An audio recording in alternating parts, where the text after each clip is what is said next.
στη ΔΟΚ τώρα και στον πρόεδρο, τον Στέλιο Χριστοδούλου. Καλημέρα, κύριε Χριστοδούλου. Καλημέρα. Καταρχήν, συγχαρητήρια για την εκλογή σας. Δεν είναι στην ουσία εκλογή, είναι. Ναι, δεν είναι εκλογή.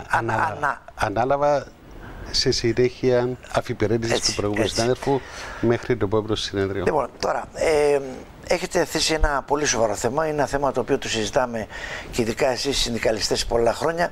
Είναι οι ξένοι εργάτες από τρίτες χώρες στην Κύπρο. Μάλιστα. Ως ΕΔΕΚ ζητάτε την αναθεώρηση εδώ και τώρα της πολιτικής αυτής, της στρατηγικής, διότι λέτε σε σημεία της ανακοίνωσης ότι κάνει ζημιά και δημιουργεί σοβαρά προβλήματα και στο εργατικό δυναμικό αλλά και στις εργασιακές σχέσεις.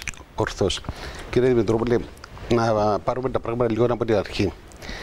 Όταν ξεκίνησε το Υπουργείο Εργασίας και εκδίδαν άδειες απασχόλησης υπηκόων τρίτων χωρών, υπήρχαν κάποια διαφορετικά δεδομένα από αυτά που υπάρχουν σήμερα. Ποια ήταν τα δεδομένα? Τα δεδομένα έλεγαν ότι σε περίπτωση που μια επιχείρηση, οργανωμένη, σωστή επιχείρηση, δεν μπορεί να καλύψει τις ανάγκες της σε εξέβρεση εργαζομένων από την τόπια αγορά, τότε θα αρχίζει η διαδικασία εξέτασης του αιτήματος της για να πάρει άδεια να φέρει εργαζόμενους από τρεις χώρες. Οι προϋποθέσεις. Για εξειδικευμένους τομείς. Στην αρχή ξεκίνησε με το σκεπτικό να έρχονται εξειδικευμένοι και οι οποίοι εξειδικευμένοι θα φέρνουν τεχνογνωσία στην τόπια αγορά. Ο εργοδότης θα έπρεπε να εφάρμοζε προγράμματα εκπαίδευσης των υφιστάμενων εργαζόμενων του με την εισαγωγή των σχετικών εξειδικευμένων εργαζομένων, έτσι ώστε να μπορεί να εκπαιδεύσει προσωπικό να καλύψει τις ανάγκες τους. Ταυτόχρονα έπρεπε το Υπουργείο Εργασίας, το Υπουργείο Παιδείας να κάνουν εκπαιδευτικά προγράμματα κατάρτισης σε αυτές τις ειδικότητες, είτε τεχνικές σχολές, είτε συστήματα μαθητείας, είτε μεταλλιακά, είτε ταχύρυθμα προγράμματα, να εκπαιδεύσουν τους εργαζόμενους. Εξήγησε με αυτή την προοπτική. Οι όροι έλεγαν ότι πρέπει ο εργαζόμενος όταν θα έρθει να τη χάνει των ίδιων ωφελημάτων από τρίτες χώρες με τους εργαζόμενους στην κυπριακή αγορά. Να εφαρμόζονται συλλογικές συμβάσεις εργασίας. Άρα θα έμπαινε μέσα στη συλλογική σύμβαση. Μάλιστα, θα έμπαινε μέσα στη συλλογική σύμβαση και έπρεπε να ήταν με τους όρους των συλλογικών συμβάσεων. Όπου υπήρχαν κλαδικές συμβάσεις, να εφαρμόζονται κλαδικές. Όπου δεν υπήρχαν κλαδικές και υπήρχαν εργοστασιακές, το Υπουργείο έδινε κάποιους όρους απασχόλησης, οι οποίοι ήταν με βάση αυτά τα δεδομένα. Στην πορεία αυτό το πράγμα άλλαξε. Ανοίξαν τόσο πολύ οι διόδοι για να έρχονται ξένοι εργάτες στην Κύπρο και το θέμα έχει ξεφύγει. Αυτή τη στιγμή, πριν 2 χρόνια, 3 χρόνια, συζητούσαμε στο Υπουργείο Εργασίας να αναθεωρήσουμε τη στρατηγική απασχόληση αλλοδαπών. Εμείς ζητούσαμε να βελτιωθεί κάπως, να είναι πιο ελεγχόμενη η κατάσταση, να εφαρμόζονται τα εργασιακά δικαιώματα όσων έρθουν.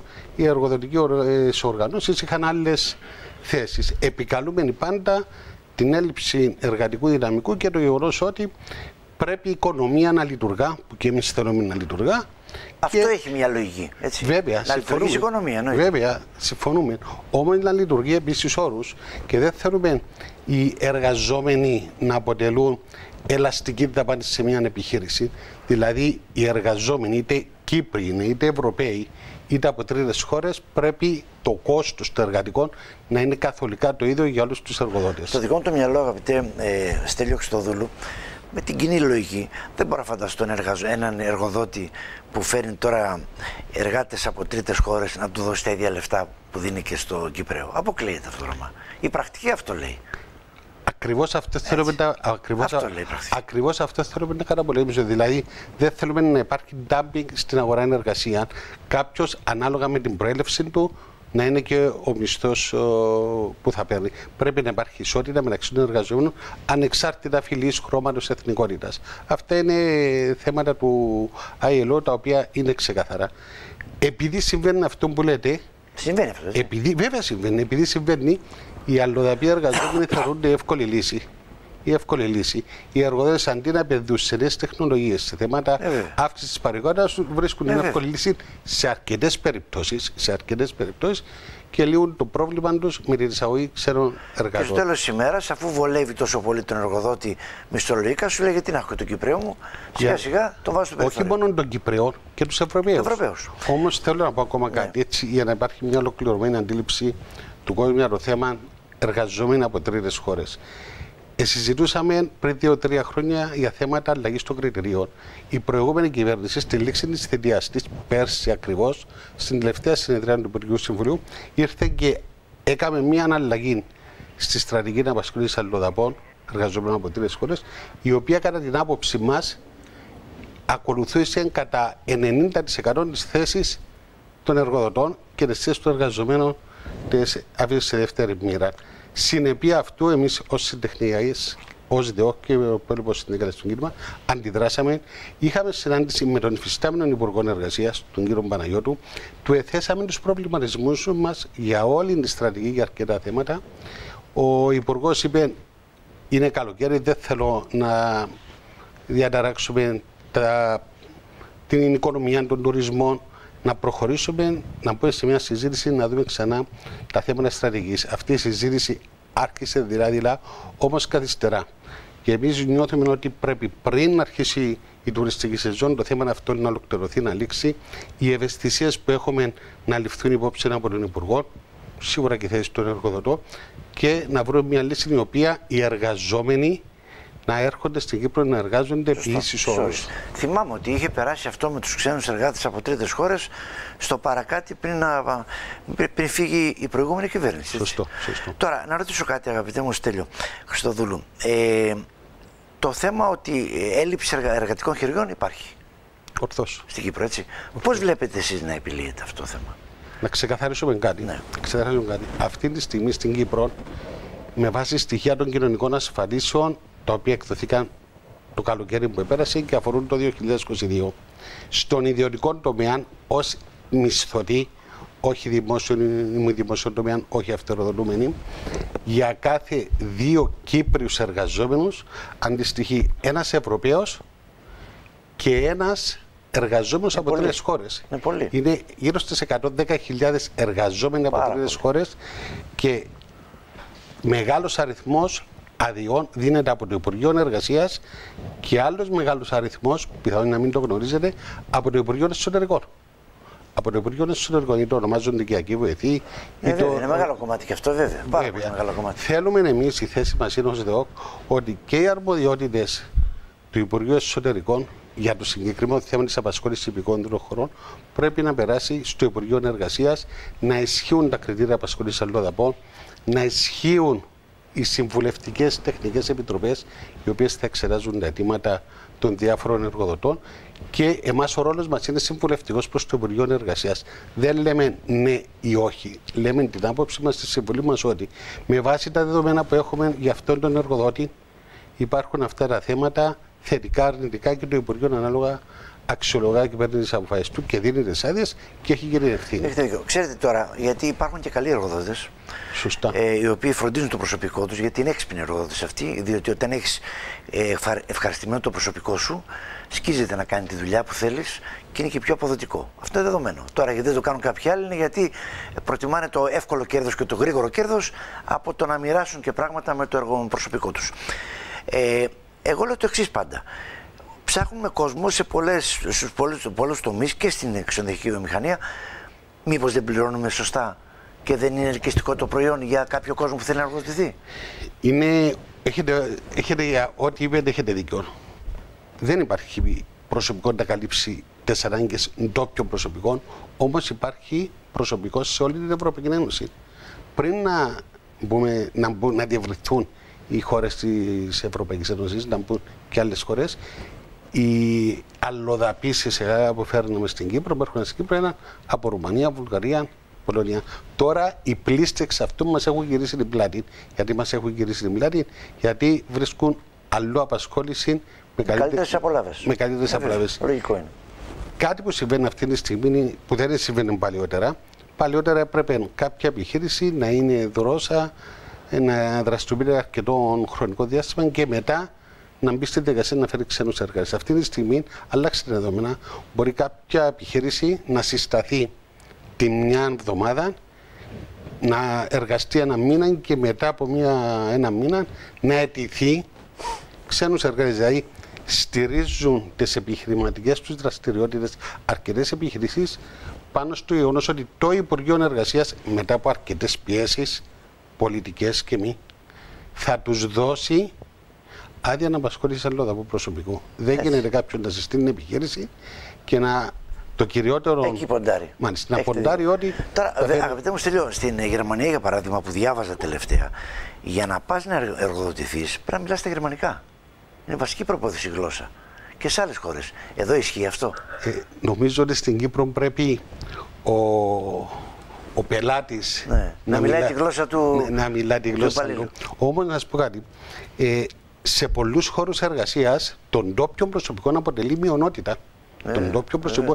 Δηλαδή, εάν μια επιχείρηση έχει 100 άτομα προσωπικών και τα 30 άτομα εργάζονται στην υποστήριξη, στο λογιστήριο, στη διοίκηση, τα άλλα 30 άτομα εργάζονται σε σημεία πώλησης και υπάρχουν 40 άτομα στην παραγωγή, από αυτούς τους 40, το πιο πιθανό είναι ότι οι Κυπραίοι είναι συντριπτική μειονότητα, κάποιοι είναι Ευρωπαίοι και μεγάλος αριθμός είναι από τρίτες χώρες. Άρα, έχω και εγώ υπόψη με ένα ξενοδοχείο. Από τους 100 οι 15 είναι Κυπροί. Μόνο. Είναι θέματα προβληματισμού που θέλουμε να τους συζητήσουμε με τον Υπουργό Εργασίας στην παρουσία και τον υπόλοιπο. Άρα θα ξεκίνησε ένας διάλογος ή θα ξεκινήσει? Ξεκίνησε διερευνητικός και περιμένουμε να συγκληθεί και ζητούμε να συγκληθεί το Εργατικό Συμβουλευτικό Σώμα έγκαιρα να δούμε αυτά τα θέματα, αυτές τις ανησυχίες που έχουμε και να ολοκληρωθεί ο διάλογος όσο το δυνατόν γρηγορότερα. Είναι πάρα πολύ σοβαρό θέμα. Διότι μπορεί να σου βάλει μπουρλότο σε εργασιακές σχέσεις. Έτσι. Αυτό είναι να τα τίνάξει όλα στον αέρα αυτό το πράγμα. Γιατί αν γίνει αποδεκτό, εγώ που είμαι εργοδότης, γιατί να πάρω Κύπριο στη δουλειά μου και να μην πάρω 10 αλλοδαπούς από τρίτες χώρες. Με τα μισά λεφτά. Αυτή τη στιγμή, πώς έρχονται εργαζόμενοι από τρίτες χώρες στην Κύπρο, πώς μπορούν να εργαστούν? Η μία δίωδος είναι μέσω των αδειών απασχόλησης αλλοδαπών από τρίτες χώρες. Η άλλη δίωδος είναι μέσω των φοιτητών. Οι φοιτητές από τρίτες χώρες που έρχονται στην Κύπρο να σπουδάσουν, δικαιούνται να εργαστούν κάποιες ώρες την περίοδο των σπουδών τους και την περίοδο που δεν έχουν περισσότερες ώρες σε κάποιους συγκεκριμένους χώρους εργασίας. Οι πολιτικοί πρόσφυγες δικαιούνται να εργαστούν. Μέχρι πρόσφατα οι αιτητές ασύλου, δηλαδή έρχονταν κάποιος στην Κύπρο. Τι να το κάνω το Κυπρέο? Μάλιστα, έρχονταν κάποιος στην Κύπρο, έμπαινε στη δημοκρατία, ζήταν πολιτικό άσυλο και την ίδια στιγμή εμπόρε να εργαστεί. Αυτή τη στιγμή, αν έχετε υπόψη σας, την περασμένη Τετάρτη, το Υπουργικό Συμβούλιο υιοθέτησε οδηγία της Ευρωπαϊκής Ένωσης για να δίνει μπλε κάρτα. Η μπλε κάρτα είναι κάτι το οποίο είναι λίγο άγνωστο, άλλων φρούτων, αλλά αν δεν είναι διαχειρίσιμο σωστά. Μιλάει για έξυπνους, για ταλέντα και τέτοια πράγματα. Μιλάει για ταλέντα, όμως λέει ότι για να δικαιούται κάποιος να αιτηθεί αυτή η μπλε κάρτα πρέπει να έχει τουλάχιστον τριετή φοιτηση. Τριετή φοιτηση. Εγώ σας λέω ότι όσοι αλλοδαποί είναι στην Κύπρο εργάζονται, έχουν τουλάχιστον και τετραετή έχουν. Και τετραετή και πενταετή και οτιδήποτε. Άρα αυτή τη στιγμή θα αρχίσουν και οι εργαζόμενοι στην Κύπρο του λευκού κολάρου, να τους πούμε έτσι, που έχουν ακαδημαϊκές γνώσεις και εργάζονται σε επιχειρήσεις οι οποίες χρειάζονται ακαδημαϊκά προσόντα, θα αρχίσουν και αυτοί να τη χάνουν της ίδιας μεταχείρισης. Θα έρθει σύντομα αυτό. Αυτά τα θέματα μας ανησυχούν. Είναι αρκετά σημαντικά. Αγαπητέ μου Στέλιο Χριστοδούλου, σε ευχαριστώ πάρα πολύ. Αν έχετε την καλοσύνη ακόμα μισό λεπτό να κάνω, επειδή υπάρχει ένα θέμα το οποίο συζητείται αυτές τις μέρες, χθες, σήμερα, όσον αφορά τις δηλώσεις του Υπουργού Οικονομικών για την ΆΤΑ, ότι σε κάποιες δηλώσεις του έκανε αναφορά και σύνθεσε ή εισηγήθηκε να συνδεθεί σε κάποιον με ταπεινό στάδιο το θέμα της ΆΤΑ με την παραγωγικότητα. Θέλουμε να ξεκαθαρίσουμε ότι ως Υπουργείο Εργασίας, ως συντεχνίες, ως εργοδοτικές οργανώσεις έχουμε μια συμφωνία για την ΆΤΑ. Η θέση μας είναι ότι η ΆΤΑ, τουλάχιστον των συντεχνιών, είναι κεκτημένο των εργαζομένων, δεν θεωρείται αύξηση. Όσοι την παίρνουν, δεν θεωρείται αύξηση. Η ΆΤΑ δίνεται για να εξισορροπήσει την αγοραστική δύναμη των μισθών. Για θέματα αυξήσεων λαμβάνονται υπόψη διάφορα άλλα δεδομένα μιας επιχείρησης, μεταξύ των οποίων και η παραγωγικότητα. Άρα το θέμα της παραγωγικότητας μπαίνει στο θέμα των αυξήσεων. Σου λέει δεν σου δίνει αύξηση, πήρες ΆΤΑ. Μάλιστα. Και θέλω να πω κάτι. Στην Κύπρο, πέρσι τέτοιον καιρό το συνδικαλιστικό κίνημα ενωμένο έκαμε απεργία, παναπεργία, διεκδικώντας το δικαίωμα του στην ΆΤΑ, ο Υπουργός Εργασίας έχει βρει μια λύση τον Μάιο που μας επέρασε, η οποία είναι μεταβατική συμφωνία μέχρι του χρόνου, τα μέσα του χρόνου, έτσι ώστε να ολοκληρωθεί ο διάλογος και να υπάρξει μια τελεσίδικη η απόφαση. Αυτό που θέλω να πω είναι ότι η ΆΤΑ, όπως είπε και ο πρώην πρόεδρος της Δημοκρατίας, ο Τάσος Παπαδόπουλος, είναι ευλογία, βοηθά τον τόπο. Δεν έχουμε στην Κύπρο παράδοση σε απεργιακές κινητοποιήσεις για διεκδίκηση μισθολογικών αυξήσεων, γιατί έχουμε συμφωνημένη την ΆΤΑ και δεν χρειάζεται να διεκδικούμε ψηλά ποσοστά. Θέση μας είναι να επεκταθεί όσο το δυνατόν σε περισσότερους εργαζομένους. Ευχαριστώ πάρα πολύ, Στέλιο Χριστοδούλου. Καλή συνέχεια, θα τα πούμε ξανά.